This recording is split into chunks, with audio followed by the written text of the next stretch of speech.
अवकाळी पाऊस आणि गारपिटीने नुकसान झालेल्या शेतकऱ्यांना तातडीने हेक्टरी 50,000 रुपये मदत देण्यात यावी या मागणीसाठी स्वाभिमानी शेतकरी संघटना आक्रमक झाली असून युवा कार्यकर्ते मयूर बोर्डे यांच्या नेतृत्वाखाली जाफराबाद तहसील कार्यालयासमोर आज सरण आंदोलन करण्यात आलं। यावेळी शेकडो शेतकऱ्यांनी जिवंतपणी सरण रचून तहसील कार्यालयासमोर आंदोलन करत सरकार विरोधात जोरदार घोषणाबाजी केली। आपल्या मागण्याचे निवेदन तहसीलदार आणि कृषी अधिकाऱ्यांना देऊन 8 दिवसात मागण्या मान्य न केल्यास तीव्र आंदोलन करण्याचा इशारा स्वाभिमानी शेतकरी संघटनेच्या वतीने देण्यात आलाय।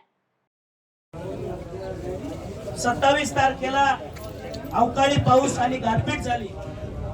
त्याच्यामध्ये देखील या जाफराबाद भोकरदन तालुक्यातील शेतकऱ्याचं रब्बी हंगामातील हरलो तर सावरगाव मस्केचे शेडेचे शेतकरी या ठिकाणी उपस्थित आहे।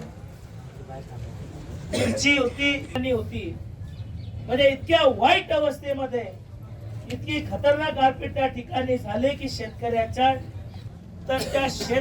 आत्महत्या का होतायत, त्या शेतकऱ्याचं दुखणं काय हे समजून घेण्याची गरज खऱ्या अर्थाने या महाराष्ट्राच्या मुख्यमंत्र्यांना उपमुख्यमंत्र्यांना।